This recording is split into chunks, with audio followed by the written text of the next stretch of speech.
So, I've been wanting to make this video for a very long time. And I haven't made a video in a long time.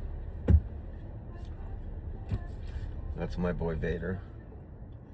And I want to talk about genetically disabled dogs. As a matter of fact, I don't think I've ever seen a video on it. I see a lot of podcasts on some of the breeders that I have grown to respect talk about it. And it's more about nervous, fearful dogs, especially Corsos, because that's all I know. Never ever had a fearful dog in my life.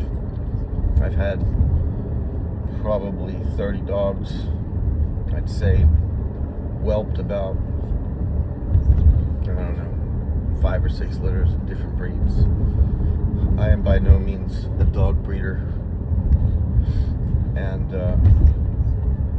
probably state I'm a wannabe dog man. I know enough. I know enough to train dogs, my dogs, pet dog training. I've learned a lot from actually paying people to train my dog. But something that you'll hear a lot is, well, what I heard. So I didn't get Vader, who is a Cane Corso.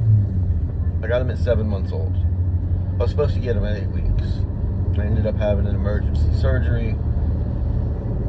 And I was told by a doctor a few weeks after the surgery that there's no way I can have a large dog. Yada, yada, yada. Long story short, I had given the breeder, actually, I gave her $5,000. And she said that she doesn't do refunds. I told her about my medical condition, that they removed my entire colon. I have an ostomy bag and all this other stuff. She didn't care. She said, well, I'll hold your money, and if you ever want a dog, you let me know. So 6-7 months later, I called her and said, look,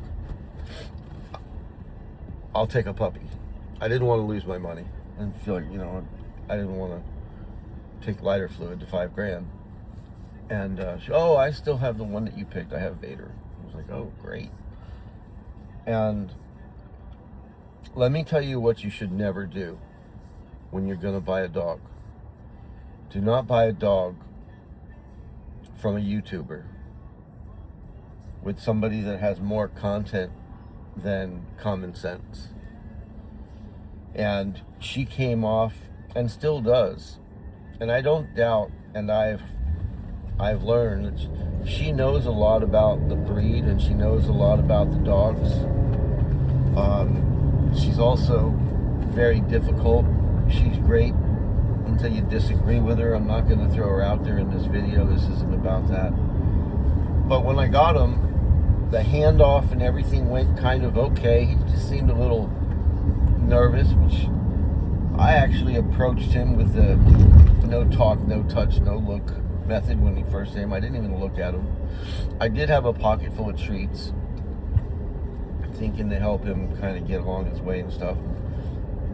Grabbed the leash from her. She handed me the leash. I walked away, put him in my car, and he jumped right in my car. He was 7 months old, 70 pounds. And I didn't pick up on it then. And it probably wasn't until about a half hour later, because I was driving home from Virginia. I literally drove from Fort Lauderdale to Virginia to get the dog. And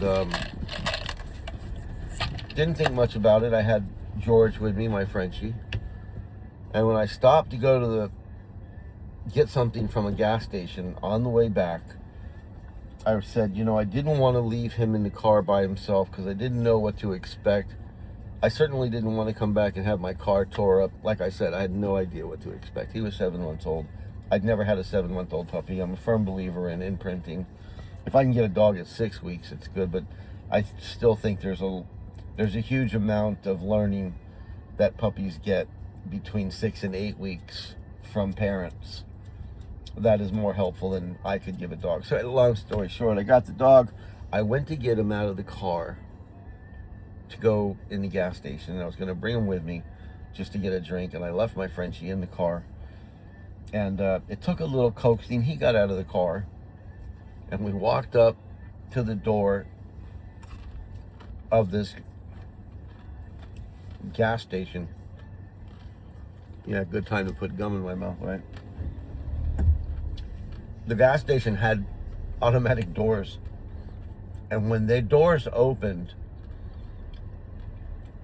he took off trying to run away from the doors so quick. Thank God I had the leash wrapped, I had my wrist in the leash. He took off so fast and so hard and was so reactive to these doors that he shit himself. So I got a dog almost knocked me off my feet. He shits all over the front of the store, and he's trying his best just to run in any direction other than where these doors are. And I'm trying to play it off like no big deal, and I kind of spear him around or whatever, and I get him in the store. He's outside of himself being in this store. Big old whale eyes, ears back. I grab a bottle of water, go back to the car. I felt bad. My dog just shit all over the front of this store, but thank God he didn't step in, and I got him in the car. Drove straight through from Virginia to Fort Lauderdale. Oh no, that is not true. Ended up staying at a hotel for the night. And he wasn't that bad. He slept on the floor right next to my bed. Took him out in the morning, walked him through a field. He pooped. Very aware and very, very nervous about everything going on. And I attributed that to him being outside of his surroundings, known surroundings. I just figured he was nervous as a result of being away from where he spent the last 7 months. Didn't put two and two together. Until I got home was the really first time. He wouldn't get out of the car. Literally, when I tried to take him out of the car, when I got back to Fort Lauderdale, he tried getting under the front seat. And he's 70 pounds. I mean, underneath the front seat's that big, right? He's trying. He wasn't having it. Locked himself down. Wasn't getting. I literally had to almost choke him out. I was standing there for a few seconds, a few minutes with the leash pressure, just leaving it tight, seeing if I'd get an inch or an inch. He wasn't budging. After about 15 minutes of this shit, I yoked him out of the car. I'm not having this. So I go through the next probably 2 months, and then I remember calling the breeder, her saying, oh, well, it's environmental. He's just not used to his environment, and maybe there's things that you have in the house that he's afraid of, yada, yada. It was everything with the exception of your fucking dog is broken, genetically unstable. He's got a fear gene running through his body that goes from his tiptoes to his asshole. None of that was told to me.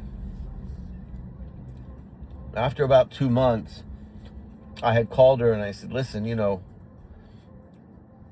I could be walking with this dog on a sidewalk and he sees a fire hydrant and has a meltdown. Well, you got to drag him over to the fire hydrant. You can't let him. If he gets you to avoid the fire hydrant, then he wins. Kind of shit I was told. And I said, well, is this a kind of normal thing with Corsos? Well, it's a large breed guardian dog, and obviously you've never had one. And it all turned into this personal assassination of the way I was with the dog. And it made me ramp my stuff up with. I was almost, that poor dog, in the first couple of months I had him, I was dragging him out of the car, and it was all this crap.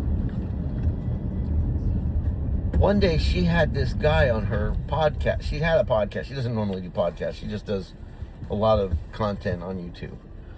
And she had this guy named Jimmy, some Cane Corso guru, on her damn podcast with some other chick. And he's supposedly responsible for bringing the Corsos into the United States. They went on and on and on. And then she put his phone number out in the description of the YouTube video. And I called this dude. And he answered the phone.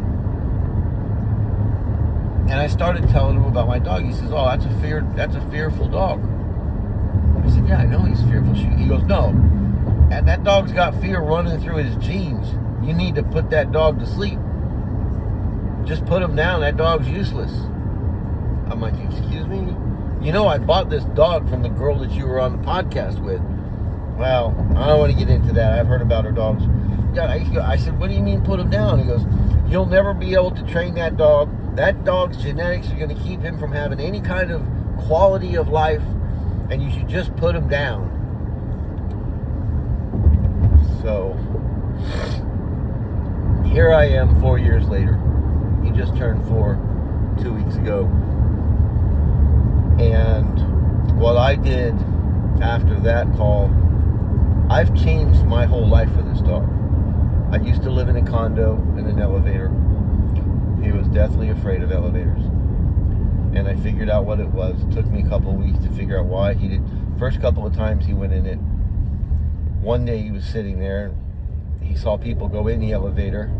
I let everybody go. Then the elevator comes back down and opens up, and there's nobody in the elevator. And he just kind of associated that. He saw him go in, and then the doors open, and he kind of sneaks around the corner. He looks in the elevator, doesn't see any people. So I associated that with him thinking that the fucking elevator is just eating people, and he didn't want to go in it. And anytime he was in an elevator, he would literally back all the way up against as far as he could against the wall. One day, we're in the elevator, and we'd been there for a couple minutes. The doors open. Somebody got to go to another floor. He's not happy. His, eyes are wide open, and I'm just telling people, no, he's nervous. Don't pet him. And they leave the elevator. I get out of the elevator, and I look behind me, and I look, and on the wall of the elevator, this dog was so damn scared, there was a Hershey's Kiss of dog poop on the elevator wall that he had his butt parked up against. He pooped in the elevator. So I moved. I found a house that had a yard, fenced in yard, wooden fence on 2 sides, chain link in the back. And I moved so that he wouldn't have to deal with this condo living. My Frenchie was good with it. It wasn't a place to have a Corso, I thought. And I will tell you this, for a year and a half, every morning, I took him for walks. First we went to Publix, then we went to Home Depot, and then to the dog park. And in that time, I had sent him off to a trainer that I really liked, Jeff Gelman from Solid Canine. He spent 2 weeks there. Actually, Jeff asked if he could keep him for an extra week. He kept him for like 6 or 7 days for free, just to keep working with him. And I don't know what Vader learned, but I learned a lot, and it was worth it. Just some of the stuff, Vader's learned that his crate is his spot. He goes there 4th of July. He goes there when somebody comes in the house.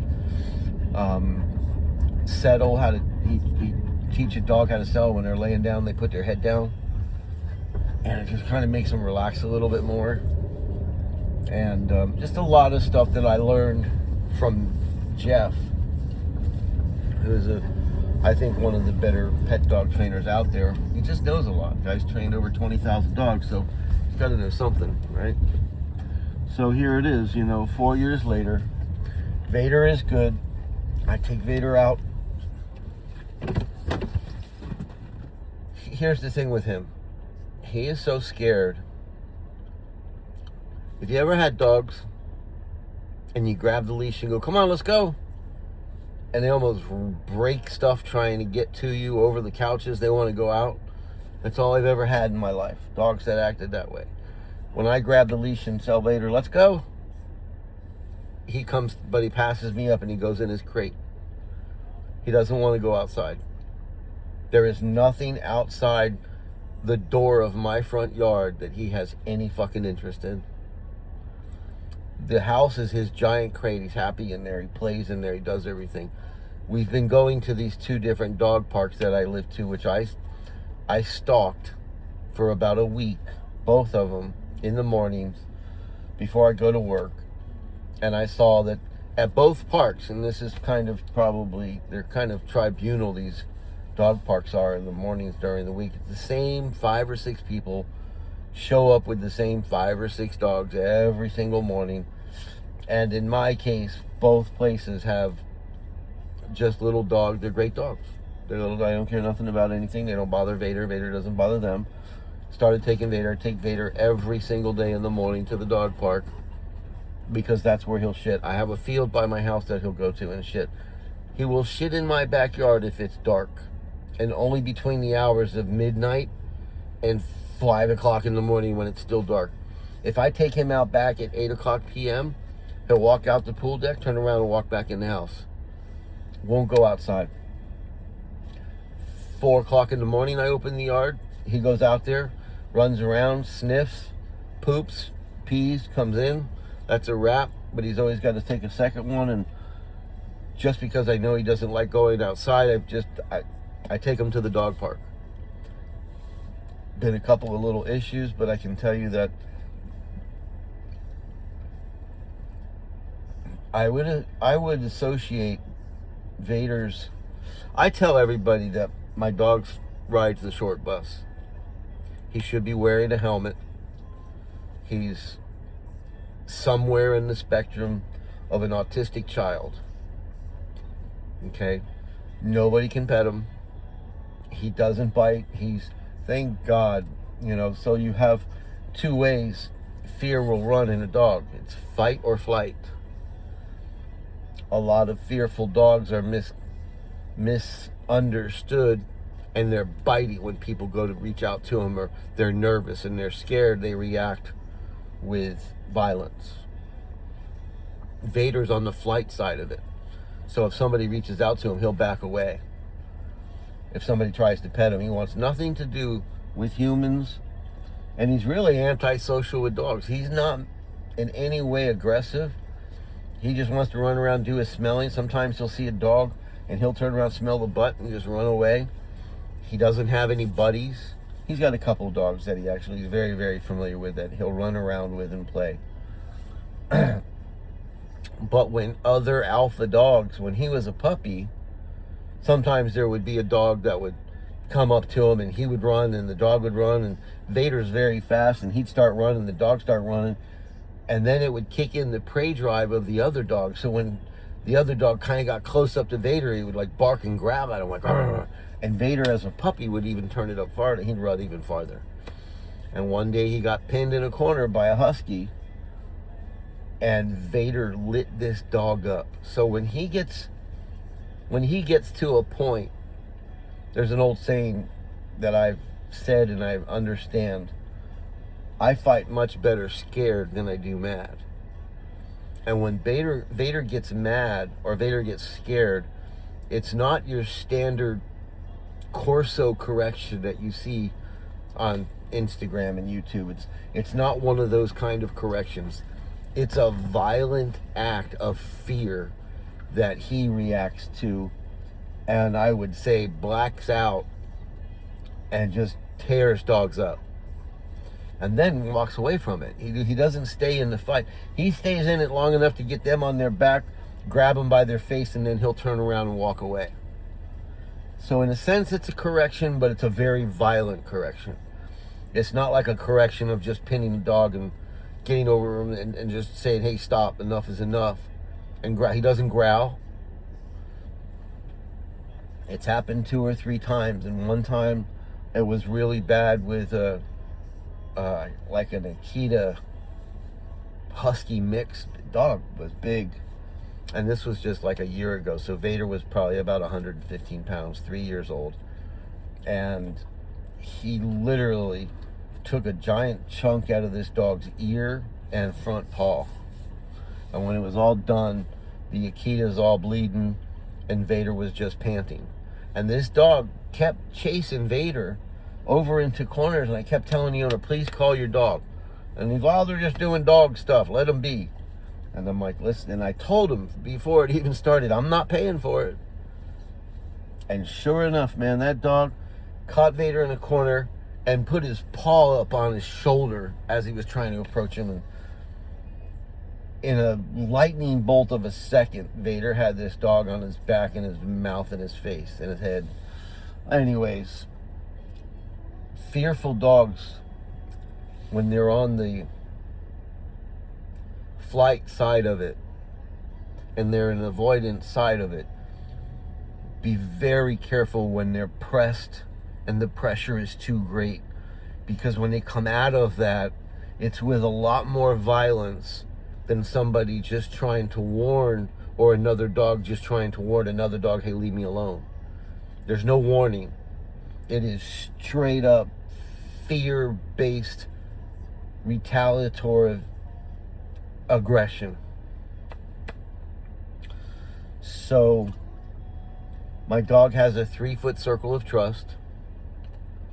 I take them all the time. What really made me want to start this video was a conversation today. I go to this place almost every Sunday, been there probably 100 times with Vader. First thing in the morning, we're usually the first people there. It's right on the beach, it's on the boardwalk. There's thousands of people walking by the time I can eat. There's enough room behind my chairs. There's walls. He lays down behind me. There's a wall here. And I pull chairs up just to make a little place where somebody can't walk up behind him, and waiters and people can't kind of walk up from out of nowhere on Vader. And today there was and I've had some of the dumbest shit. People walk by with their dogs. What is it with you fucking people and your retractable leashes that automatically think because you see a dog laying down that it's a good idea to let the leash go, and your little fucking rat dog can run all the way over to my dog and his fucking ears going back and he's looking at me. I've got to advocate for the dog and grab your little rat dog and tell you, hey, get your dog, and get dirty looks from these fucking people when I'm telling them, hey, get your dog. Because if they get up in my dog's face, he might bite the shit out of him and it's not going to be fucking pretty. He'll get up and he'll probably try to avoid it. I just don't need all that. You don't need to let your dog off the leash to come meet mine if I'm not letting my dog off the leash to come meet yours. Don't let the fucking leash roll out like a yo-yo. Keep your fucking dog away from other dogs. I don't know why you people think it's funny to let your little dogs just run up and meet big dogs. It's not. There is no such world that is a good idea. The normal girl that is the waitress there, I learned today, got fired. There's a kid there working. And he come over and he take my order and he brought back coffee. And I wasn't paying attention. I was literally fixing my coffee up. And he kind of passed me a little bit and he starts to bend down and he goes to put his hand out to my dog. And I grabbed his arm. I was like, no, not a good idea. And you can see how he got offended. He's like, oh. I said, no, he's not in any hurry to meet new people.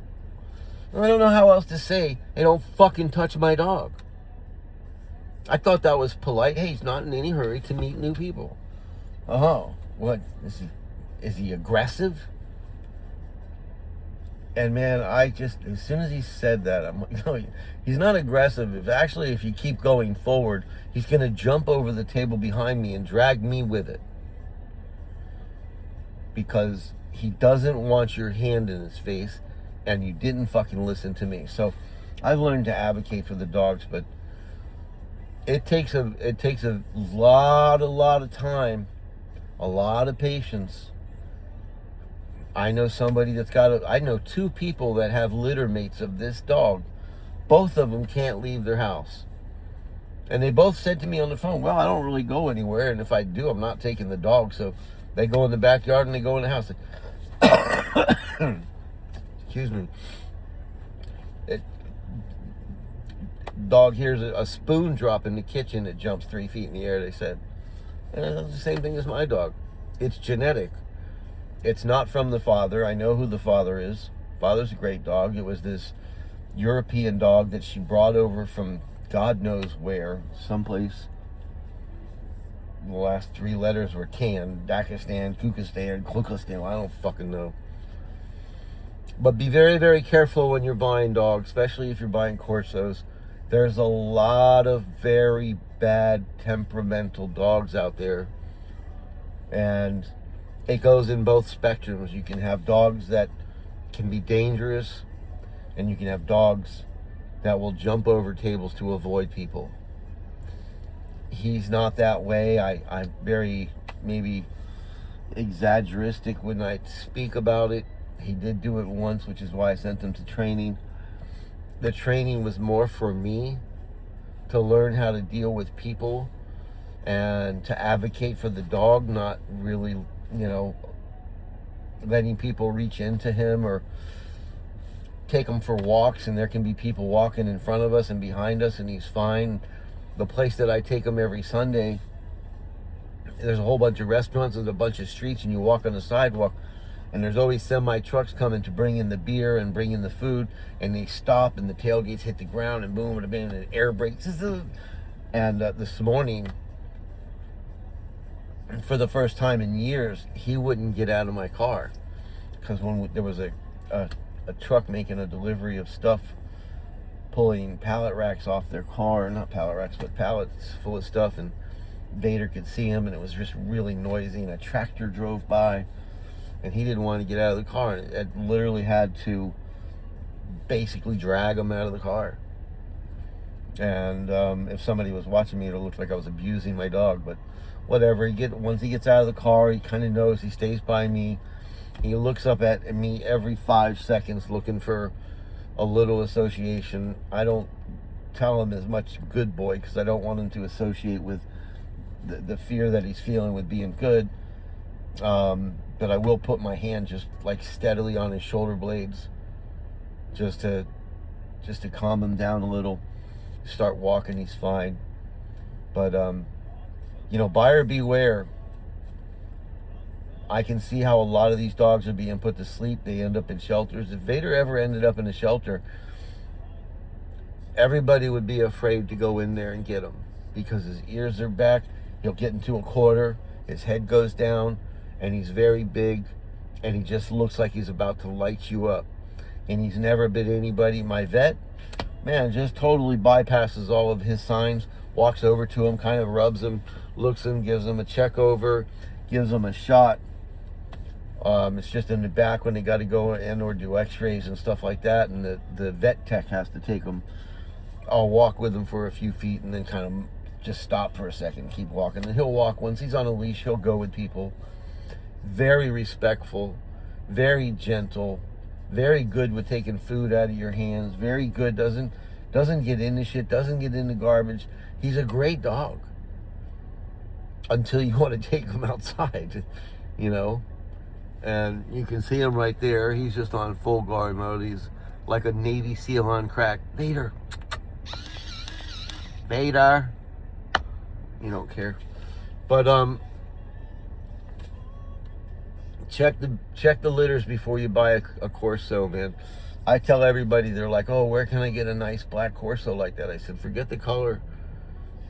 Check the temperament, check the mom, check the dad, make sure they're social, make sure that they have somewhat of a little bit of common sense to them. Look for a dog that's running around with the other puppies with his tail up, confident and curious, I would say. I listen, I sang videos when Vader was 8 weeks old. I got one of him. You wouldn't have been able to tell he was a fear dog. But from what I understand, the entire litter was that way.